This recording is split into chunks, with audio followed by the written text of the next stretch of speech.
Greetings, this is the Timeshare Traveler. Today is episode 194. That was easier. When I choose studios over a one bedroom. So the first thing, the overview is I'm going to talk about a studio timeshare is different than a hotel room. Some people will say they're the same, but I think they're different. The second thing I'll talk about is stay longer for the same number of points compared to a one bedroom. And I think also when they're short stays and you're there for a short time, maybe some compromises are easier to take. And then I'll talk about the factors that make the studio choice even easier than it is, I think, for the other reasons as well. And then I'll talk about studio and last minute availability. But before I go into all the details, I'll tell you a little bit about my channel. I'll be back in about 30 seconds. Hi, this is Cliff, and I'm the Timeshare Traveler. Welcome to my channel. The purpose of my channel is to educate those who love traveling in timeshares.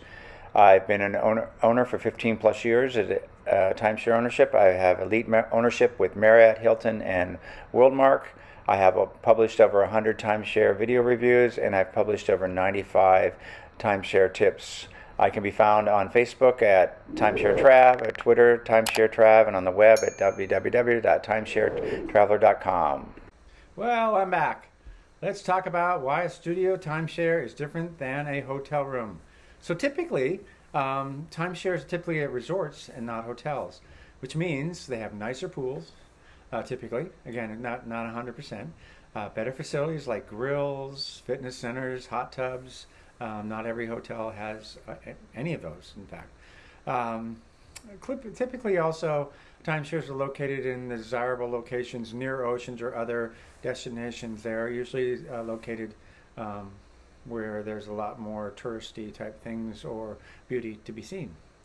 The other thing is a studio room is typically bigger than a hotel room, and it's hard to estimate, but I would say typically 100 square feet bigger or more. Many of the studios have full kitchens, and there are very few hotels, unless they're like a few like Residence Inn or Homewood Suites. There's some examples like that, but most of the hotels do not.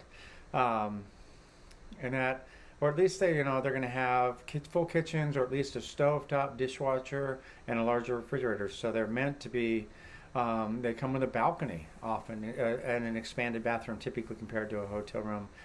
Again, the timeshare is built kind of for like a vacation, a week-long stay, whereas hotels are often designed for a shorter stay. It's a business trip or people getting together for a weekend. So that's kind of why a studio timeshare is different than a hotel room. Okay, here's the reason I do it. I stay longer for the same amount of points. So typically, and again, this is a range, typically studios are typically 25 to 35% less points than a one bedroom. Wouldn't you rather, that's hard for me, but wouldn't you rather stay 25 to 35% longer? I've done it actually in Hawaii where I was like, hey, I think I can manage to be able to stay a week and a half instead of a week, particularly when the week and a half was the weekdays. We have access to all the same amenities in the resort, regardless of unit size, whether it's a studio, one bedroom, two bedroom, three bedroom, penthouse, or whatever. Yeah, you have the same things. And again, especially true if there's a full kitchen in my mind, because that's a lot of the savings I get from timeshares, is I live in them like I'm at home. Let's talk about the typical negatives too, because I don't want to make it sound all rosy. There are trade-offs compared to one bedroom. Many studios actually don't have kitchens, and that's a bummer for me. Storage space in a one bedroom, you got the whole closet in the bedroom, so effectively you end up with one extra closet that you don't typically have in a studio. So your luggage sometimes can be in the suitcase folded open or something like that. Having a living room that's kind of pristine and a place to relax without a bed in the middle of the room, that's kind of nice. I can't say that isn't attractive, and I do when I'm in a studio. I like the Worldmark ones because they have the Murphy beds that just push back up, and you have your living room during the day. But anyway, and the other thing is the one bedrooms tend to have bigger balconies than the studios. So those are some of the negatives. But again, it's a trade-off. Would you rather be in Hawaii for 3 more days or have a bigger balcony? I can go sit by the ocean with a really big balcony. Anyway, that's my view on staying longer for the same points. I think the other reason that studios make sense is if you're just doing a short stay, because many of the compromises I just described don't matter as much if it's just a short stay. For example, if you're just doing a weekend getaway. And it's especially true if you plan to spend a little time in your room. You got the benefits of the timeshare. You're going to hang out at the pool maybe, and not so much in your room. And then you're going to be going and seeing the sights and various things like that.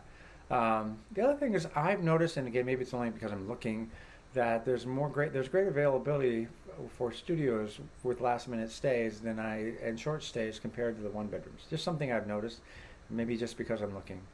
The other thing I want to bring up is points on a weekend in a studio are roughly only 20 to 30% more than points for a weekday in a one bedroom. So normally the weekend or the Friday and Saturday are 60% of the total points for the week. So if you look, for example, here's a couple examples. So World Marquee Studio for Friday and Saturday is 1,450 points versus 1,250, which for a weekday in a one bedroom. So it's just 200 points more than on the weekday compared to the lower weekday prices. Another example is the studio in Hilton Carlsbad. The Marbrissa Resort is 1,120 points for the weekend studio, and a weekday in a one bedroom is 768 points. And just as comparison, it's 1,536 points for a weekend. So you're saving over 400 points per day, and you're paying about 350 more when you compare it to the weekday. So again, it's almost like getting a weekend stay for a weekday cost. All right. Next, I wanted to talk about what makes the studio choice easier. So, for me, when there's two or less people, you can have studios that have a king size bed and a sleeper sofa. So there are some that have four, but that's pretty crowded in my mind. And again, the negatives of a studio with less people are minimized because you're not filling the room full of people. A full kitchen for me is a timeshare difference, and if there's a full kitchen in the it's the main benefit of the timeshare is saving money for food. That's for me. And again, often the studios will have the stovetop, but not the oven, and that's good enough for me. Again, and again, a separate living area, even if the bed's there, but there's this kind of a separate area to have a couch, a dining, and a TV distinctly apart from the bed. I take that as a plus, and those make it easier for me to say, I'm in it, I'm doing the studio. And my last point is that last minute availability. Maybe it's just my perception, but I find that studios are more often available in the last minute, sort of like I want to do it 3 weeks in advance. And maybe less people are willing to compromise. Maybe that's why, and I'm more comfortable, given all the things I've just outlined, that it's not. I just don't see those as showstoppers for me.